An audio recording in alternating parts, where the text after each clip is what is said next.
9 एप्रिलपासून ते 15 एप्रिलपर्यंत स्वामी समर्थ महाराजांच्या पुण्यतिथीनिमित्ताने स्वामी महाराजांच्या केंद्रात, मठात तसंच घरी सेवेकरी गुरुचरित्राचं पारायण हे करणार असतील.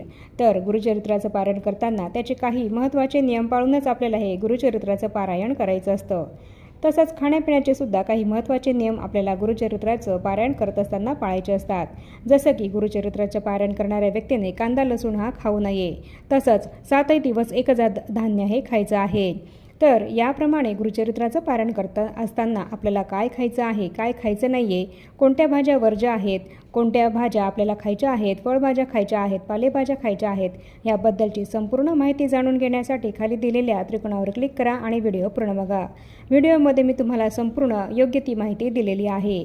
त्याप्रमाणे तुम्हीही गुरुचरित्राचं पारायण करत असताना हे सर्व खाण्यापिण्याचे नियम अवश्य पाळा, म्हणजे तुम्हाला स्वामी कृपाही प्राप्त होईल.